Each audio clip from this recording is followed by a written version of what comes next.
Caminhada para a gente poder ler um pouquinho, conversar um pouquinho sobre Gálatas, né?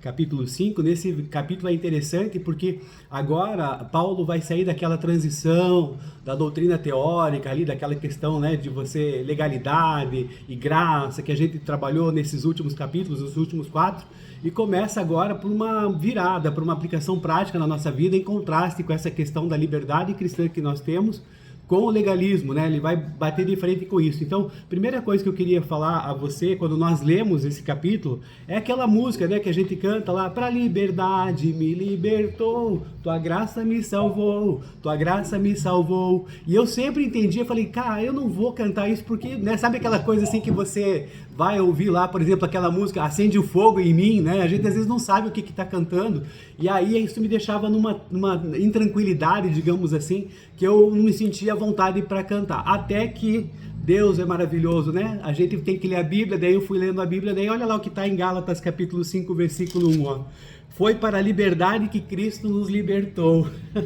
Daí eu puxei a minha orelha, né? Deus deu um puxãozinho de orelha bem assim, legal aqui para mim, e disse assim, filho, vamos devagar, né? Você às vezes fica se achando e depois Deus vai trabalhando com você. Não sei se já aconteceu com você a mesma situação, mas aqui é o caso. Então, foi para a liberdade que Cristo nos libertou. Por que que Paulo fala isso? Bom, é o seguinte, é que existe no legalismo que esse pessoal estava querendo uma verdadeira cilada. Por quê? Porque eles tinham sido libertos para Cristo, mas eles estavam querendo voltar para circuncidar, aquela questão lá de cumprir a lei, né? É o mesmo que você se tornar escravo da lei novamente. Então, se alguém tenta ser justificado pela lei, ele cai da graça. E graça é o que a gente precisa de Jesus. Jesus nos dá essa graça. Então, para o cristão, o que importa não são esses rituais externos, os ritos, como eu já falei para vocês em questão teológica, eles são muito importantes, porque eles mantêm a fé, eles permitem que a gente sempre esteja lembrando, né, dos eventos. Aqui nós podemos lembrar da Páscoa,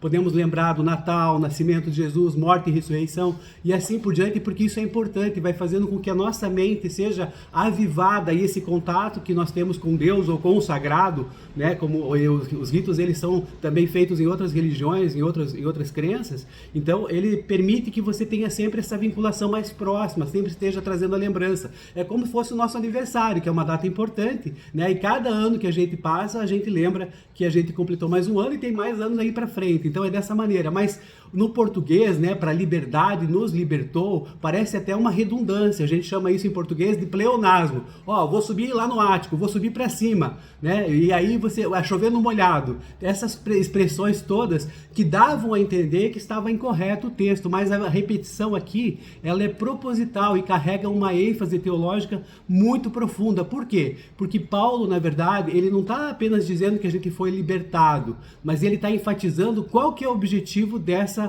repetição. Então a repetição é uma ferramenta para mostrar certeza, para mostrar exclusividade. É como se ele dissesse assim, ó, a finalidade única e absoluta daquilo que você teve em Jesus Cristo é que você viva de fato livre. Então ele vai dar um exemplo aqui que eu vou trazer para vocês, né? Por exemplo, a pessoa que ela era prisioneira, né? Ela recebe lá, tá presa na prisão, recebe o perdão, né? Ela tem aí a ordem do juiz para ela ser liberta, mas ela decide continuar morando dentro da cela. Tem muitas pessoas hoje no mundo, né, que ficam desamparadas ali, o sistema penitenciário traz esse afastamento e depois essa pessoa ela não consegue mais viver no mundo da sociedade como nós vivemos. Então às vezes ela prefere ali estar dentro da delegacia, estar dentro de novo da prisão, porque ali é o mundo de que ela entendeu que é o mundo dela, mas não é a verdadeira liberdade. Então você já imaginou, por exemplo, né, não é o comum que deve acontecer, um prisioneiro recebeu o perdão judicial e ele diz, não, eu não quero sair, eu quero continuar morando aqui dentro, quero ficar vivendo dentro dessa cela. Então nesse sentido é que Paulo está querendo dizer, se a gente poderia, né, nós que éramos prisioneiros do pecado, essa é a metáfora, então, se nós desejávamos voltar para a nossa célula, a nossa cela, aquela prisão que antes nos angustiava, nos deixava o sabor das paixões e todas as questões que foram lidas ali pela irmã Isabel, né? Então, nesse sentido, é isso que Paulo está querendo dizer. Além de que, vou explicar para vocês também agora, olha, veja só como reunião de oração, nosso culto de oração, ele também é cultura.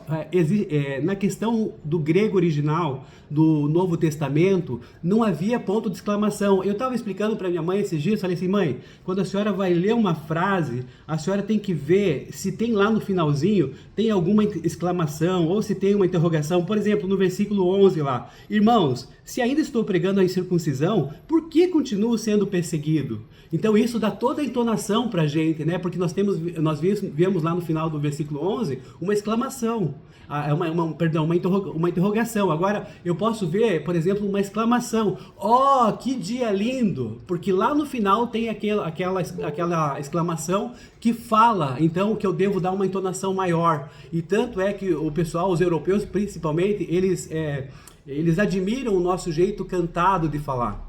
Porque o nosso português ele é bem mais, vamos dizer assim, emocionante, né? Ele é mais sensitivo, digamos, a gente coloca as sensações ali na nossa fala. E até tem uma reportagem, se eu achar aqui, não sei se é da CNN, eu coloco depois lá no grupo para você perceber essa mudança. Mas aqui a verdade é o seguinte, no grego não tem isso. No grego, né, na questão do hebraico também, que foram as línguas que a Bíblia foi escrita, então não existe isso. Então para alguém dizer assim, por exemplo, muitíssimo santo, Deus é muitíssimo santo, não tem esse acento, essa interrogação, essa exclamação, então ele vai escrever assim, santo, santo, santo é o Senhor. Então Paulo também vai falar, para a liberdade me libertou, então ele vai dar ênfase, é como se fossem esses sinais aí que nós temos de exclamação, para dizer, por exemplo, vamos lembrar outras passagens também, Rei dos Reis, Senhor dos Senhores, né? Não precisava falar isso, mas como ele quer dizer assim que é um grau supremo para esse Deus que nós conhecemos e que nos ama, então ele vai falar dessa maneira. Então se você ler na Bíblia Rei dos Reis, Senhor dos Senhores, você vai entender dessa maneira também. Também temos lá em Eclesiastes que fala, né, essa questão de vaidade das vaidades, né? Não precisava falar isso, mas ele está dizendo o seguinte, olha, a vaidade absoluta, né? Vaidade não significa nada de nada, na dica de nada, é mais ou menos assim. Outras questões também para você entender, quando Deus fala, por exemplo, Elaine, Elaine, a minha mãe geralmente falava assim, Júnior, Júnior, Deus já fica, mãe, tá bom, né? Ela falava dessa maneira, mas aqui na Bíblia a gente também vai ter a mesma conotação, que não tem como ter essa pontuação de dizer, né?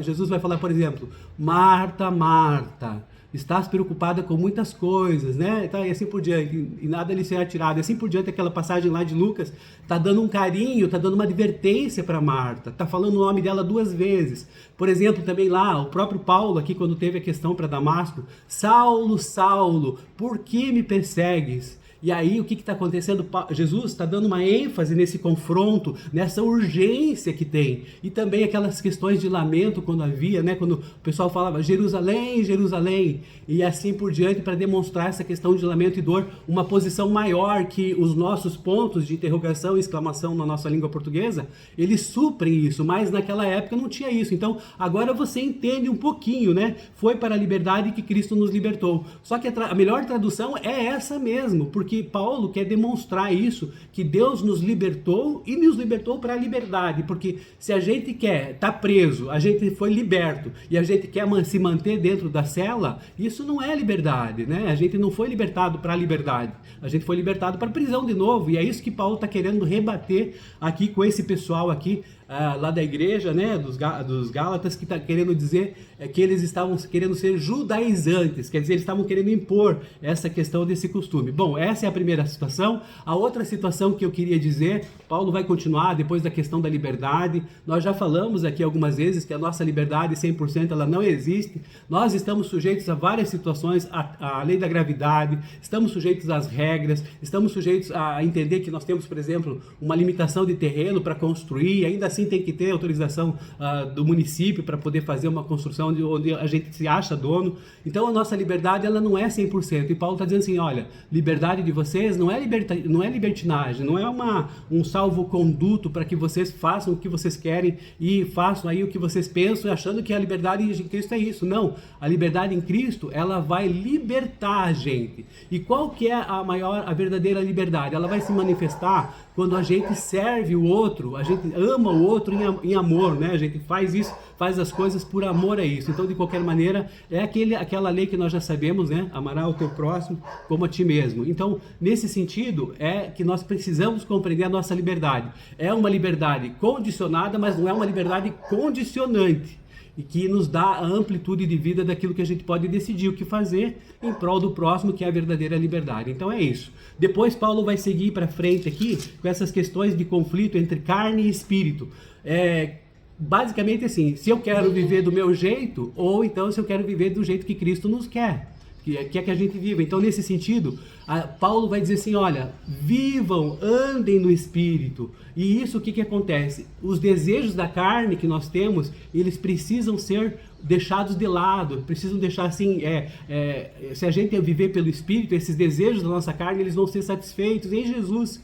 O espírito e a carne, eles se opõem entre si, eles não ficam juntos, é como se fosse água e azeite. Então você tem que entender o que você deseja para a sua vida. Certamente que a gente quer que seja a decisão pelo Espírito. Por quê? Porque as obras da carne, Paulo fala um pouquinho antes ali, a irmã Isabel leu numa versão anterior, mas de qualquer maneira, impureza, libertinagem, idolatria, feitiçaria, ódio, discórdia, ciúmes. Se você quer ver uma pessoa que ela anda na carne, que ela é ali, né, carnal, vamos dizer assim, né, não é do Leandro Carnal lá, aquele escritor, não, é brincadeira, mas de qualquer maneira, para você não viver assim nessa carne, né, sem aquele sentimento, tipo assim, não, o meu limite é zero, né, e aí você começa por qualquer coisa, tá irado, você tá fazendo coisas erradas e tal, inveja, embriaguez, orgias e assim por diante, dissensão. Se você é uma pessoa que semeia a discórdia em vez de semear a união, essas são características palpáveis, visíveis de que você está vivendo na carne.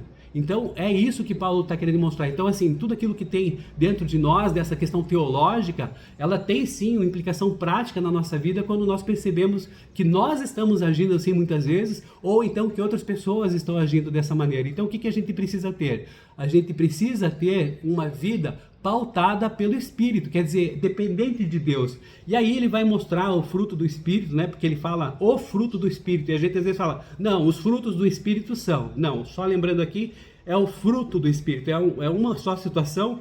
Então a gente imagina, por exemplo, aqui como se fosse uma fruta com vários gomos, são 9 gomos, tem vários ali que nós já falamos, né? E ele vai dizer assim, amor, alegria, paz, paciência, benignidade, bondade, fidelidade, mansidão e domínio próprio. Contra essas coisas não é lei. Se você perceber numa pessoa todos esses atributos, é uma pessoa que está vivendo pelo Espírito. Você pode fazer essa autoanálise e perceber se você está vivendo pelo Espírito ou se você está vivendo pela carne. Qual que é o nosso desejo?